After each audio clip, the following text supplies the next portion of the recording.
Há um momento na nossa história que a gente tem que pegar as pedras desse memorial e jogar fora. Há um momento da minha história e da sua história que a gente vai descobrir que colecionar as pedras não faz bem.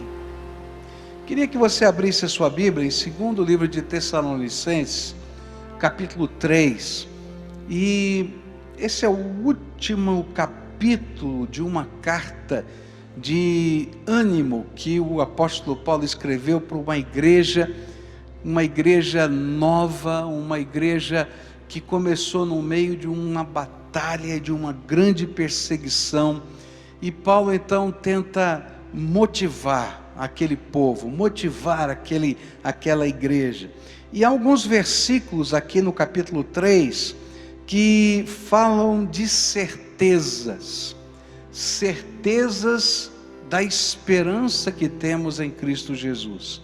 E eu queria ler os versículos 3, 5 e 16. A palavra do Senhor diz assim: mas o Senhor é fiel, Ele os fortalecerá e os guardará do maligno. O Senhor conduza o coração de vocês ao amor de Deus e à perseverança de Cristo. O próprio Senhor da paz lhes dê a paz em todo o tempo e de todas as formas. O Senhor seja com vocês. Está aí no telão? Volta para mim no verso 3. E eu queria que a gente lesse todo mundo junto nessa versão que está aí no telão. Você pode me ajudar então? Tá? Mas o Senhor é fiel, Ele os fortalecerá e os guardará do maligno. Mas saiu assim fraquinho, né? Então cutucando, diz assim: acorda, fala, aí acorda aí, né? Vamos lá juntos então. Mas o Senhor é fiel, Ele os fortalecerá e os guardará do maligno. Pai querido, dá-nos a Tua graça para entender a Tua palavra, e mais do que isso, aplica essa palavra ao nosso coração. É aquilo que oramos em nome de Jesus.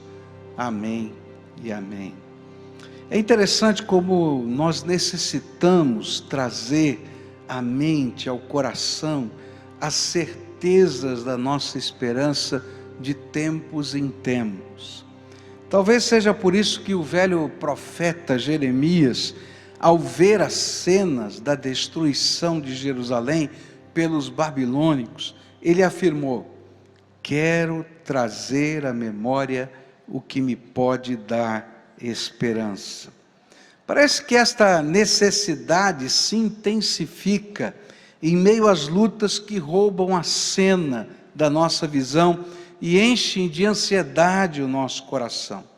E essa carta, ela foi escrita a uma pequena igreja que fora fundada pela fé de poucos judeus e muitos gregos, que não possuía grande conhecimento do Velho Testamento, que era a Bíblia que eles tinham naquele momento, e que desde que se tornaram a igreja de Jesus, eles estavam sofrendo tremenda perseguição, a ponto do dono da casa, onde a igreja se reunia, um homem chamado Jason, ser um dia arrastado. Invadiram a casa dele e arrastaram literalmente Jason à presença dos tribunais como perturbador da paz. Olha que incoerência, ele estava na casa dele, eles invadem a casa, trazem no meio da rua, quase lincham o homem, vira aquela confusão na cidade, e alguém então os leva à presença dos oficiais que tomavam conta da cidade, que cuidavam da ordem pública, e ele então é acusado de perturbador da ordem. Isso lá se encontra no livro de Atos dos Apóstolos, capítulo 17. E ele fica preso. E a única maneira dele sair é pagarem uma fiança. E ele então, mediante pagamento de fiança, vai para a sua casa. Essa era a igreja que Paulo estava escrevendo. Esse era o contexto que está por trás dessas palavras. E o propósito de Paulo era fortalecer a fé desses irmãos e ajudá-los a permanecerem firmes no Senhor. E assim Paulo, ao terminar a carta, já no final, antes da sua saudação, ele afirma as certezas que a nossa esperança em Cristo podem e devem produzir em nós, até quando o cenário se mostra desesperador. Por isso eu queria destacar as certezas da nossa esperança, que foram lembradas pelo apóstolo Paulo, mas que não são só para a igreja de Tessalônica, mas são para cada um de nós, como servos do Senhor. A primeira certeza que está no verso 3, é uma expressão que a gente usa muito, não é? Mas que às vezes a gente não tem a dimensão do significado. Deus é fiel. Vamos dizer juntos? Deus é fiel. Quantas vezes você já disse isso? Vamos parar para pensar. Quantas vezes a gente já falou, Deus é fiel, não é? Deus é fiel. Mas o que significa, não é? Essa esperança, essa certeza. E Paulo está dizendo, olha, eu quero lembrar para vocês que Deus é fiel. Olha, fidelidade de Deus é alguma coisa que tem a ver com a natureza divina. Deus não consegue ser diferente do que Ele realmente é. Fidelidade faz parte da essência do ser de Deus. Por quê? Porque Ele não é homem capaz de mentir ou de ser hipócrita. Quando Ele dá uma palavra, é aquela palavra. Quando Ele diz que ama, Ele ama. Quando Ele diz que vai fazer, Ele faz. Quando Ele celebra um pacto, esse pacto é fiel, Ele não volta atrás. Essa é uma verdade a respeito do Senhor que percorre toda a Bíblia. Tem inúmeras citações no Velho e no Novo Testamento falando dessa natureza da fidelidade de Deus. No Salmo 33, verso 4, a palavra de Deus diz assim: pois a palavra do Senhor é verdadeira e Ele é fiel em tudo o que faz. Deus é fiel. Aqueles irmãos estavam no meio de perseguições e eles precisavam lembrar a fidelidade de Deus. Eles precisavam, como Abraão e Davi, lembrar que Deus é fiel nas suas promessas. Salmo 147, verso 13, diz assim: o teu reino é reino eterno, o teu domínio permanece de geração em geração, o Senhor é fiel em todas as suas promessas e bondoso em tudo que faz. Salmo 144 diz: Ele é meu aliado fiel, a minha fortaleza, a minha torre de proteção, o meu libertador, é o meu escudo, aquele em quem me refugio. Ele subjuga a mim os povos. Eles precisavam, como povo, como família de Deus, entender aquilo que o povo de Israel entendeu quando voltou do cativeiro babilônico.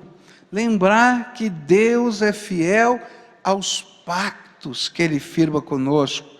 E é isso que Neemias vai dizer na sua oração, no capítulo 9, verso 32. Agora, portanto, nosso Deus, ó Deus grande e poderoso, e temível, fiel à sua aliança e misericordioso, não fiques indiferente a toda aflição que veio sobre nós, sobre os nossos reis, e sobre os nossos líderes, sobre os nossos sacerdotes, e sobre os nossos profetas, sobre os nossos antepassados, e sobre todo o teu povo, desde os dias dos reis da Síria até hoje. Ou então Neemias 1:5, e então ele disse: Senhor, Deus dos céus, Deus grande e temível, fiel à aliança e misericordioso com os que te amam e obedecem os teus mandamentos. O que Paulo desejava ensinar àqueles novos servos do Senhor que viviam em meio à perseguição e discriminação da comunidade da sua cidade era que ainda que não pudessem ver, e ainda que não pudessem ouvir Deus, Ele não poderia abandoná-los. E é interessante isso, porque há momentos na nossa vida que a gente adoraria ver Deus. Bom, eu gostaria de ver Deus qualquer hora, né? Mas há momentos na nossa vida que a gente gostaria de ver Deus. Há alguns momentos que a gente gostaria que o céu se abrisse, fala a verdade, né? E que viesse uma voz do céu. Ou então que se apresentasse um anjo do Senhor a nós. Mas nem sempre acontece isso. E às vezes a gente fica dizendo: Senhor, o Senhor está aqui mesmo? O Senhor está vendo? O Senhor tem de fato um pacto comigo? Será que a promessa que eu recebi do Senhor é verdadeira? Será que eu não me confundi? Será que... E nessa hora essas perguntas todas vêm à nossa alma. E aí Paulo está dizendo: olha, tem momentos que a gente não vê Deus. Tem momentos que por alguma razão eu não consigo ouvir Deus. Não porque Deus não esteja nos falando, mas talvez a nossa ansiedade esteja tão grande que a gente não seja capaz de perceber. Eu fico impressionado quando a Bíblia fala, por exemplo, que aqueles dois no caminho de Emaús estavam tão tristes por causa da morte de Jesus, que Jesus anda um dia inteiro com eles, até a porta, até dentro da casa deles, e eles não conseguem identificar que Jesus ressuscitou. Não consigo entender, mas às vezes acontece isso conosco. E aí Paulo está dizendo assim: mesmo que você não consiga ouvir, mesmo que você não consiga ver, Deus é fiel, faz parte da natureza dele. Ele não consegue ser diferente disso. Então pode ter certeza que Ele está aí, pode ter certeza que Ele vai cumprir, pode ter certeza que Ele não desapareceu nesta hora, porque está ocupado demais. Simplesmente eu posso crer na fidelidade dEle. Ele não pode abandonar-nos, porque Ele é fiel àquilo que Ele prometeu. Ele é fiel ao pacto que você firmou com Ele, quando recebeu Jesus como Senhor e Salvador. Ele é fiel às promessas que Ele colocou dentro do seu coração.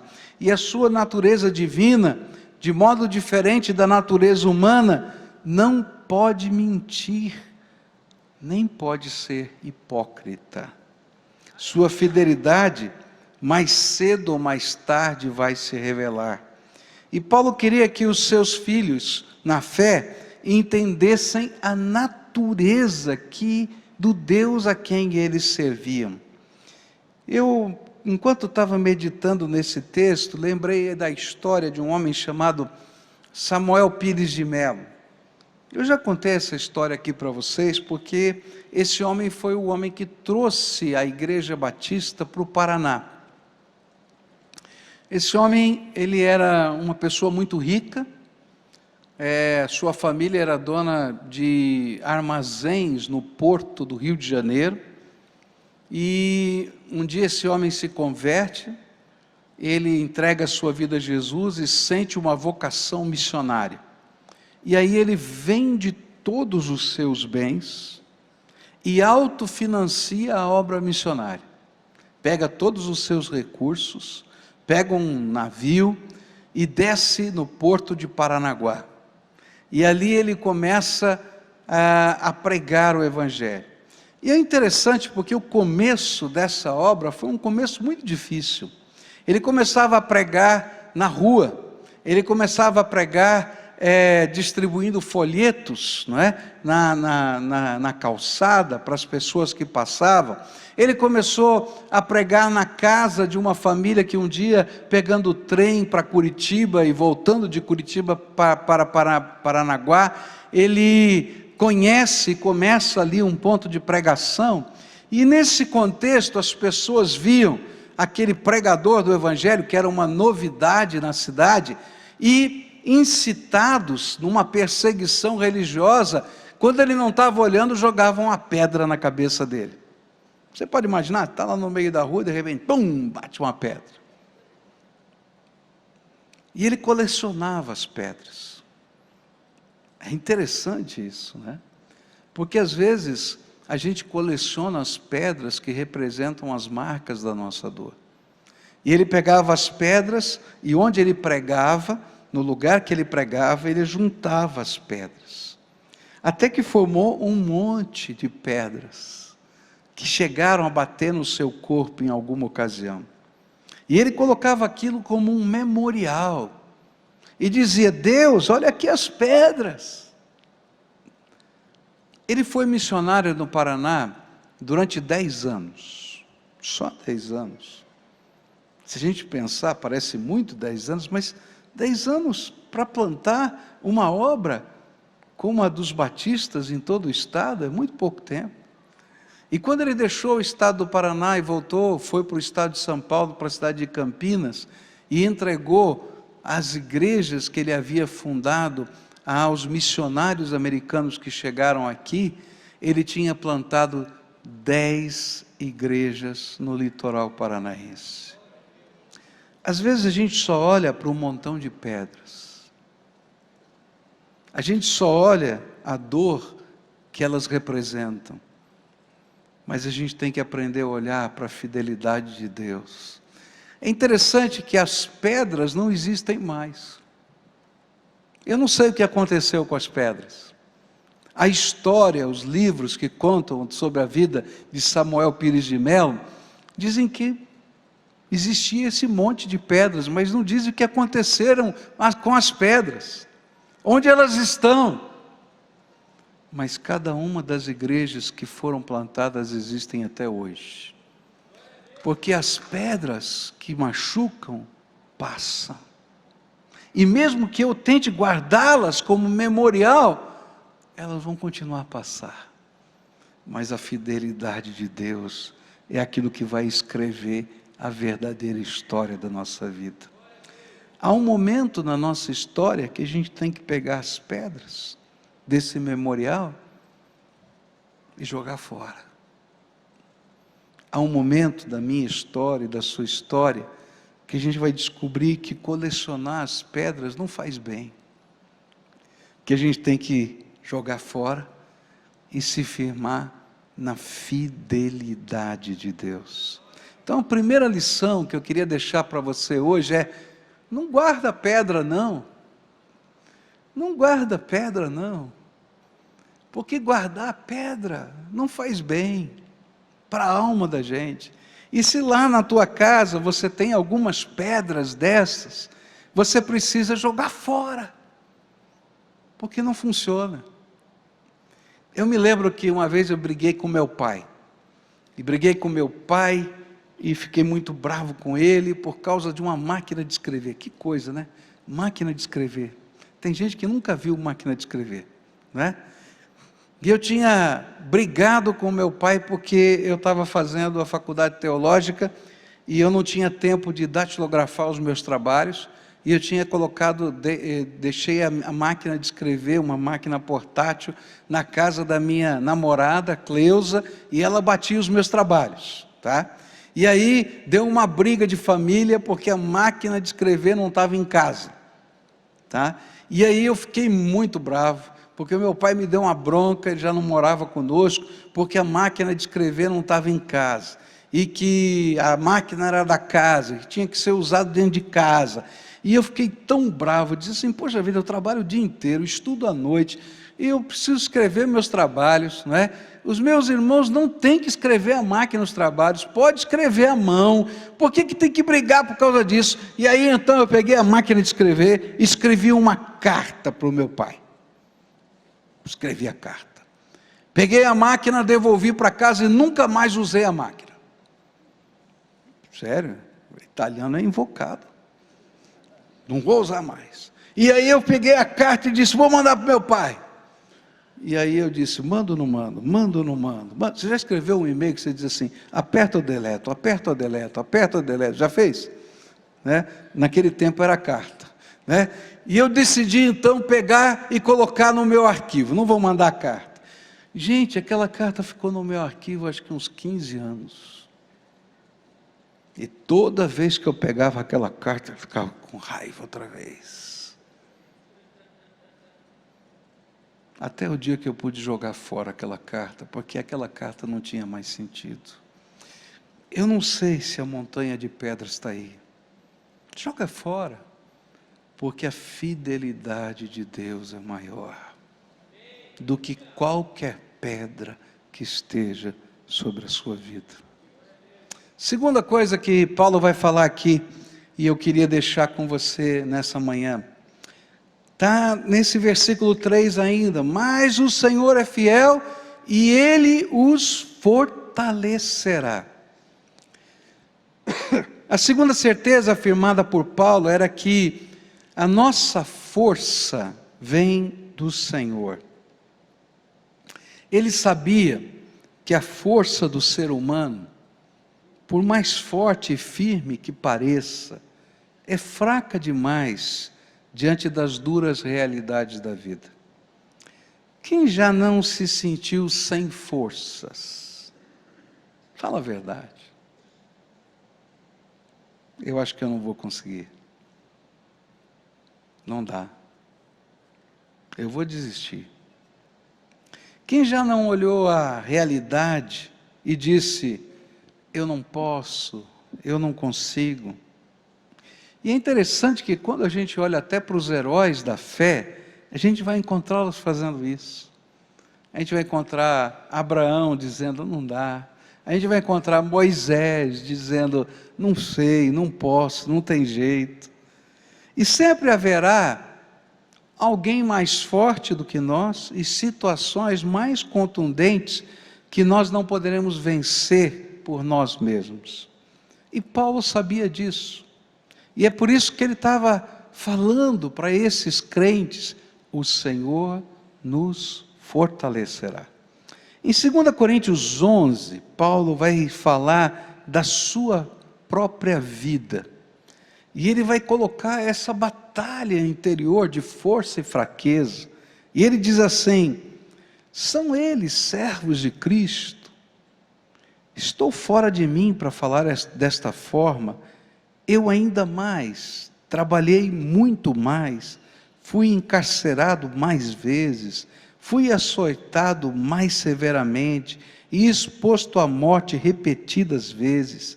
5 vezes recebi dos judeus 39 açoites, 3 vezes fui golpeado com varas, 1 vez apedrejado, 3 vezes sofri naufrágio, passei uma noite e um dia exposto à fúria do mar, estive continuamente viajando de uma parte a outra, enfrentei perigos nos rios, perigos de assaltantes, perigos dos meus compatriotas, perigos dos gentios, perigos na cidade, perigos no deserto, perigos no mar, perigos dos falsos irmãos. Trabalhei arduamente muitas vezes, fiquei sem dormir, passei fome, sede, e muitas vezes fiquei em jejum, suportei frio e nudez, e além disso, enfrentando diariamente uma pressão interior, a saber, a minha preocupação com todas as igrejas. Quem está fraco, que eu não me sinta fraco? Quem não se escandaliza, que eu não me queime por dentro? Se devo orgulhar-me, que seja nas coisas que mostram a minha fraqueza. Paulo não estava falando de alguma coisa que ele não tenha vivido. Ele estava dizendo que ele nunca teria conseguido nada na sua própria força. Que cada um desses livramentos na sua vida foram milagres de Deus. Ele entendia que a força para viver, para fazer a obra, para executar a missão que ele tinha colocado diante, Deus tinha colocado diante dele, era a força de Cristo, o poder de Deus, que iria fazer diferença na sua vida. E por isso ele havia aprendido a alegrar-se nas suas fraquezas, como uma santa possibilidade de ver o poder de Deus em ação na sua vida. 2 Coríntios 12, verso 10, diz assim: por isso, por amor de Cristo, regozijo-me nas fraquezas, nos insultos, nas necessidades, nas perseguições, nas angústias, pois quando sou fraco, é que sou forte. Vamos dizer juntos? Quando sou fraco, que contradição, não é? Quando sou fraco, é que sou forte. Mas por quê? Porque quando a gente se acha capaz, a gente vai sozinho. Não é verdade? Agora, quando a gente é fraco, quando acha que não pode, que a gente não consegue, que a gente não sabe, a gente nunca vai sozinho. A gente vai buscar aquele que é o Senhor da nossa vida para ir conosco. E na medida em que o Senhor Todo-Poderoso vai conosco, de uma maneira que a gente não sabe explicar, que a gente não sabe entender, as coisas tremendas de Deus acontecem. Você pode imaginar o apóstolo Paulo num naufrágio? A Bíblia diz que antes que isso acontecesse, e eu acho tremendo isso, antes que isso acontecesse, Deus deu uma visão a Paulo, que o navio em que eles estavam ia afundar. E Deus disse para Paulo: Paulo, avisa todo mundo que o navio vai afundar. E ninguém quis ouvir. E ele disse ainda para o capitão: olha, não saia, porque se você sair, o navio vai afundar. Ele falou: você é capitão do navio? O capitão sou eu. E aí chegou, pegaram uma tempestade, jogaram a carga fora, tudo aconteceu. E diz a Bíblia que ele então disse para todo mundo: gente, lembra que eu falei que o navio vai afundar lá atrás? Agora eu quero dizer para você que ele vai afundar mesmo, tá? Então, a questão é a seguinte: comam bem hoje, porque vocês não vão comer depois. Comam para ficar forte, para nadar, tá? Agora, Deus me disse que ninguém vai morrer. E aí, vem o naufrágio. O povo comeu e ficou um dia e uma noite e um dia, no mar. E chegaram à ilha de Malta, como náufragos. Mas nenhuma alma se perdeu, diz a Bíblia. Eu fico pensando, você ficar no mar, sem salva-vida, segurando num pedacinho de madeira que sobrou do naufrágio, ou numa caixa que está flutuando, um dia, uma noite e um dia. Imagina se isso aconteceu no meio de uma tempestade, as ondas tão altas, o mar está incrível, a única coisa que você enxerga é quando um raio e o trovão aparecem e você consegue enxergar e você não vê mais nada, você só vê água para tudo quanto é lado.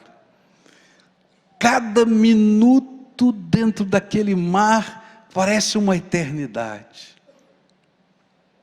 Aí a Bíblia diz assim: quando sou fraco, é que sou forte. O que eu vou fazer aqui? A única coisa que eu posso fazer é depender da fidelidade de Deus. Ele prometeu que nenhuma pessoa vai morrer. Ele mandou até comer para ficar forte. Então eu vou segurar nesse pau aqui, nessa madeira, com toda a minha força, porque de alguma maneira eu vou chegar em terra firme.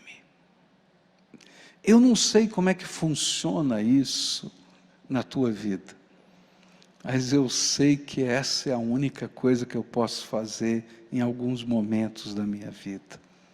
É confiar na fidelidade de Deus e entender a força de Deus.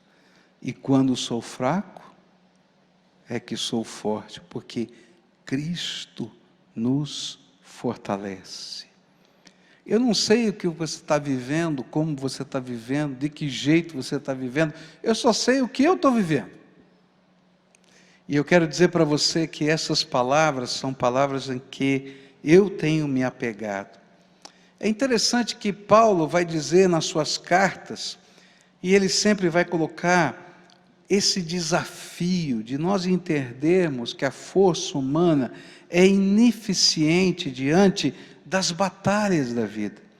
Pois as batalhas que vivemos, a Bíblia diz, não são humanas. Elas são batalhas, antes de tudo, espirituais.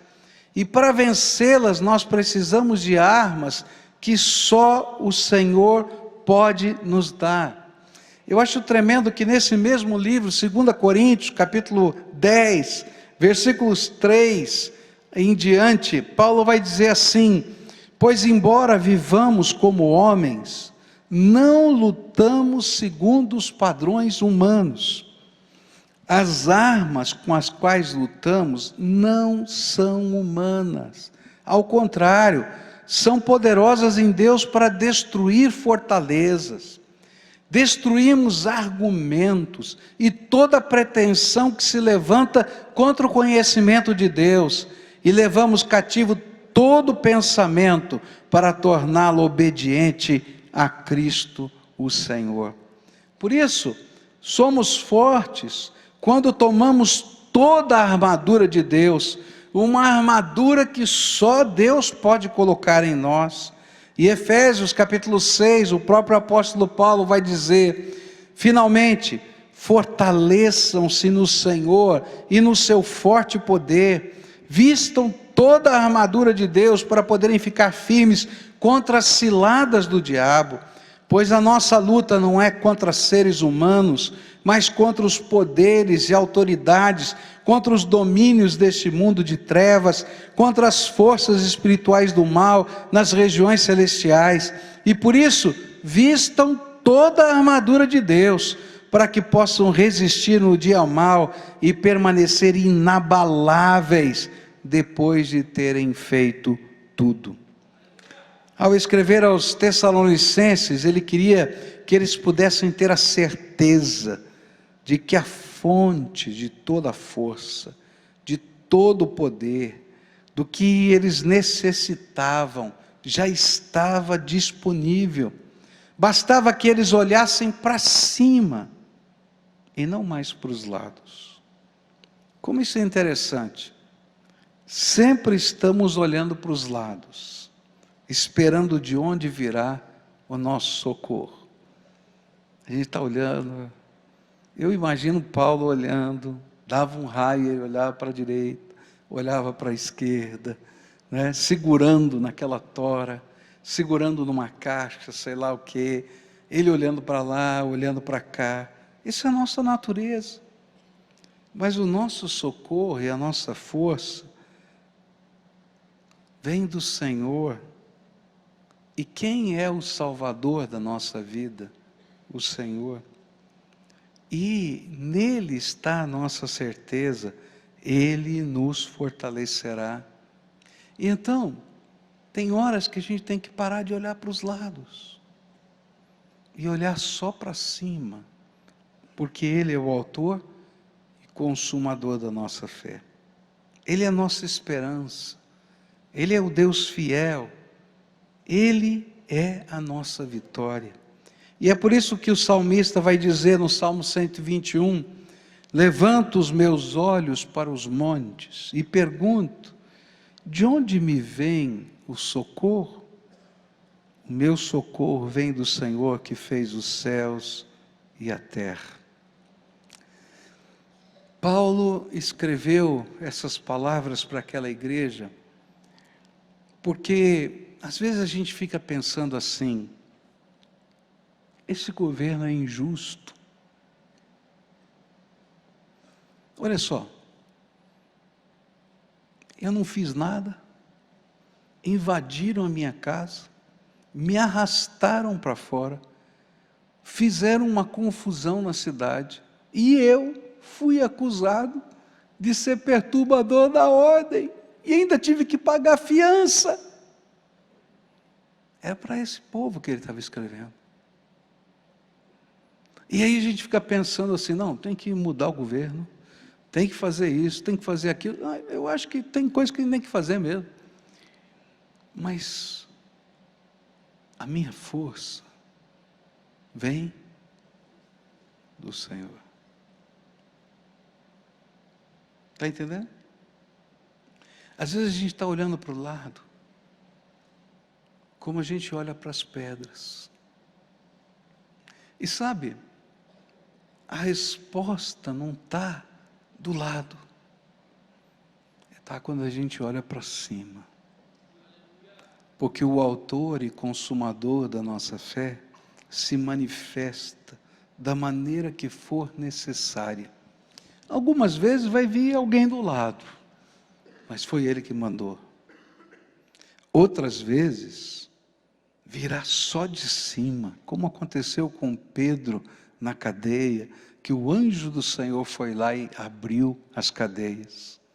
Como aconteceu com Paulo na cidade de Filipos, antes dele ir para Tessalônica, ele passou por Filipos, e ele estava na cadeia, no meio da madrugada, enquanto ele cantava, as cadeias se abriram sozinhas. Eu não sei de onde, de que jeito, de que forma virá a força para o momento que você está vivendo, mas uma coisa eu sei, só pode vir do Senhor. Então nessa manhã eu queria orar com você. A gente sempre faz isso, a gente sempre ora uns pelos outros, e eu queria estar orando com você agora. Eu não sei o que está acontecendo na tua vida, eu não sei quais são as circunstâncias que cercam você. Vocês sabem o que tem acontecido na minha vida. E eu tinha um professor que dizia que a gente não prega o sermão, a gente precisa ser o sermão. Então eu quero dizer que esse sermão não foi para você. Sinto muito. Esse sermão foi para mim. Essas foram palavras do Senhor para mim ao longo dessa semana, onde eu estava orando, buscando a face do Senhor, e tudo isso que eu falei de conflitos, de batalhas, da alma, que acontecem com você, acontecem comigo também. E o primeiro a se converter ao sermão, tive que ser eu. De crer num Deus que é fiel, de crer na força que vem do Senhor, de crer que essas certezas não são meramente esperanças, mas são certezas da nossa fé. E aí quando eu vivi tudo isso, eu disse, eu preciso dividir com aqueles que me amam e que oram por mim. E eu senti o desejo de dividir com vocês nessa manhã. Por isso eu queria orar com você. Não porque eu seja mais forte, não. Mas porque eu sei onde está a força, assim como você sabe, que é no Senhor. Porque a gente pode dividir a certeza de que Ele é fiel. Então eu não sei o que passa com você, mas se hoje você está precisando desse toque, dessa revelação, desse abraço de Deus, dessa certeza de que Ele é fiel, de que Ele fortalece, então, eu queria que você ficasse de pé para a gente orar juntos na presença do Senhor. E a gente vai buscar a face do Todo-Poderoso. Ele conhece o meu e o seu coração. E a gente vai se apresentar diante dEle. Querido Senhor, nós estamos na Tua presença agora. Alguns de nós quebradinhos. Alguns de nós carregando um saco de pedras. Alguns de nós olhando para o mar revolto ao nosso redor e tentando achar de onde vai vir o meu socorro. Mas a Tua palavra tua palavra nos disse: joga fora o saco de pedras, porque as pedras não vão ficar, só a minha fidelidade vai ficar. E Senhor, é tão difícil jogar fora o saco de pedras.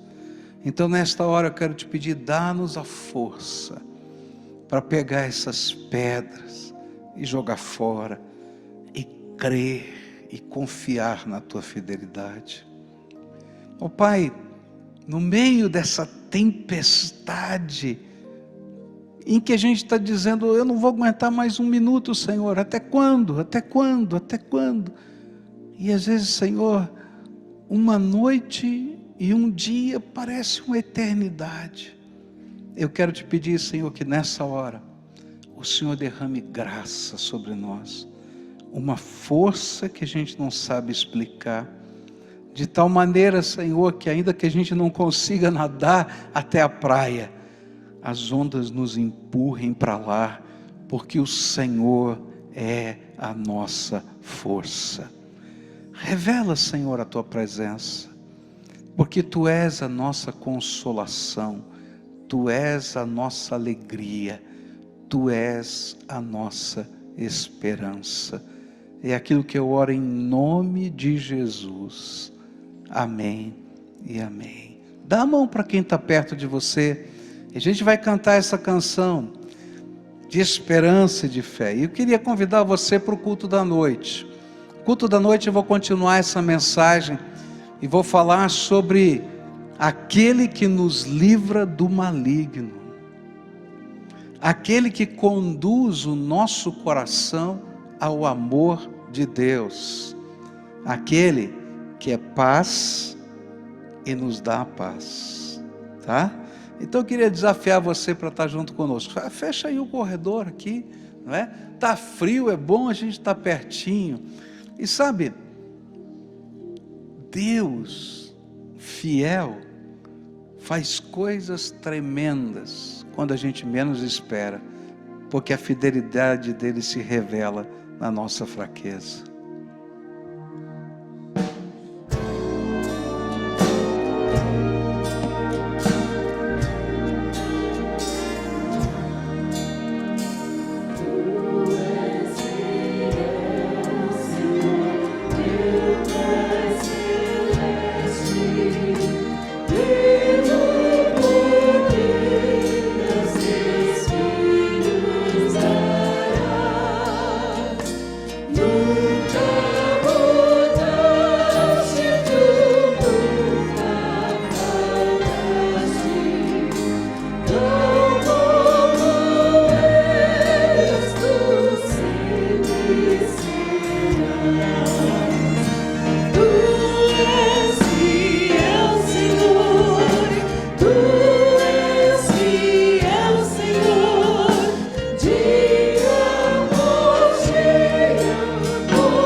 Ele é fiel. Tu és fiel, Senhor. Tu és fiel, Senhor. De amor cheia, obedeceu sem fim.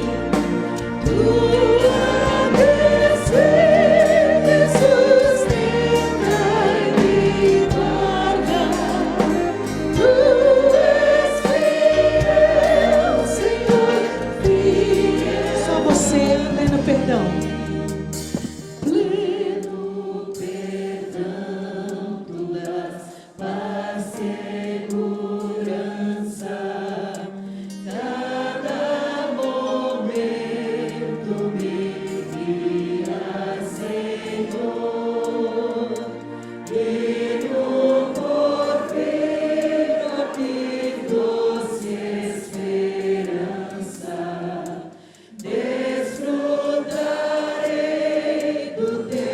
ti.